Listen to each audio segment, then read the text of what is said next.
quand est-ce qu'il faut sortir? Est-ce que ça peut continuer à traîner comme ça? C'est dramatique pour le Royaume-Uni, qui est très éclaté. Nous en parlons très souvent avec nos collègues britanniques, donc qui sont toujours élus au Parlement européen. Ça donne lieu d'ailleurs à des joutes dans l'hémicycle très violentes entre Nigel Farage, donc leader du parti des Leavers, et nos collègues beaucoup plus positifs qui souhaiteraient rester dans l'Union.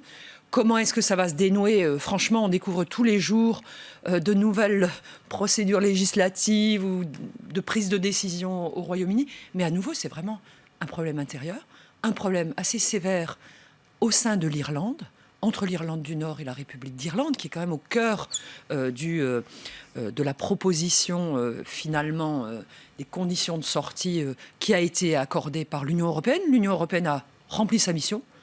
Un accord a été trouvé. Il est compliqué. Certains spécialistes disent voilà. Mais pour vous, c'est un bon accord ou pas au final? Écoutez, les analyses des spécialistes, je crois que celui de Mme May était plutôt plus clair.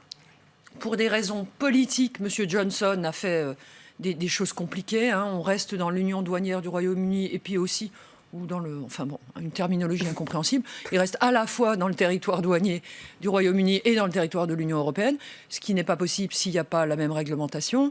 Donc ça veut dire que l'Irlande du Nord reste dans la réglementation européenne. Donc c'est pour cela que les 10 députés unionistes sont sortis de la majorité de Boris Johnson.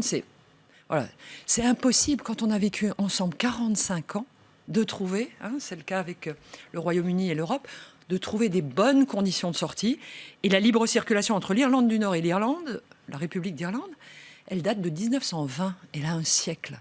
Donc trouver une solution à ça, divorcer facilement, non, c'est pas facile, c'est pas simple. Et Boris Johnson rajoute en plus une attitude, un populisme. Lui-même est piégé dans ses propres déclarations. Il a dit qu'on serait mieux dehors, alors qu'il sait très bien que ce sera extrêmement douloureux et que ça va fragiliser beaucoup de pans de l'économie britannique. Finalement, est-ce que ça ne sert pas de leçon à tous les eurosceptiques qui disent oui, on peut sortir, c'est facile?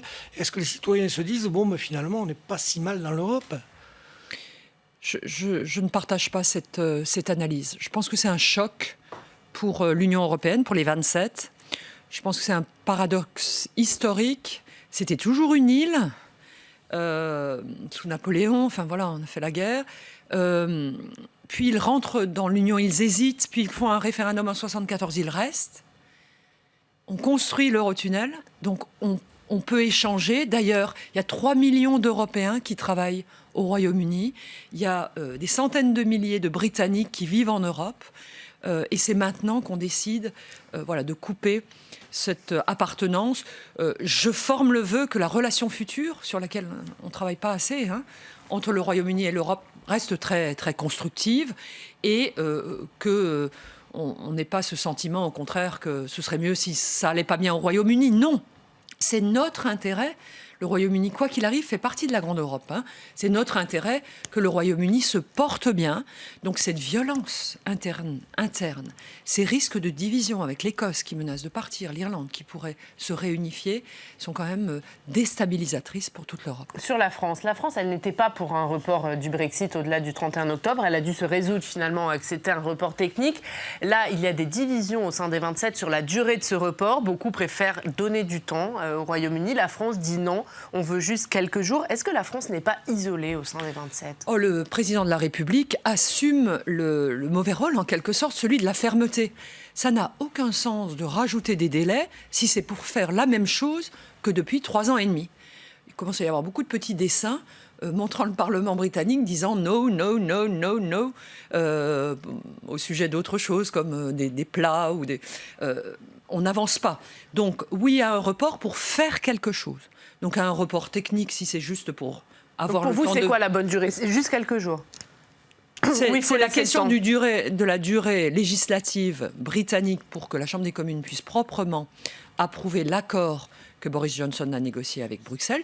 S'il y a un nouvel élément, alors pourquoi pas reporter plus loin? Mais il faut qu'il y ait une information nouvelle, une volonté nouvelle. Vous avez vu qu'hier soir, chaque jour, on a une surprise. Boris Johnson accepte de repasser devant la Chambre des communes. Il des élections anticipées. Rappelez-vous, il menaçait aussi des élections anticipées le 12 il menaçait décembre. du no deal. Il disait soit vous approuvez, soit 31 octobre, ça s'applique quoi qu'il arrive. Donc là-dessus, bon, pour vous, le 31 octobre, c'est hors de question maintenant. Cette menace, il ne l'exerce plus. Non, je comprends de sa déclaration d'hier soir qu'il n'exercera plus cette menace du no deal le 31 octobre.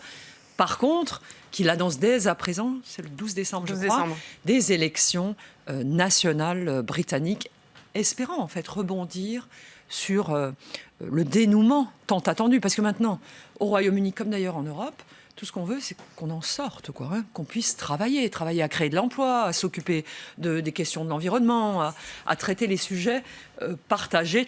Et pas seulement ce Brexit qui a utilisé beaucoup d'énergie pour les Britanniques, mais aussi pour tous les Européens depuis 3 ans et demi.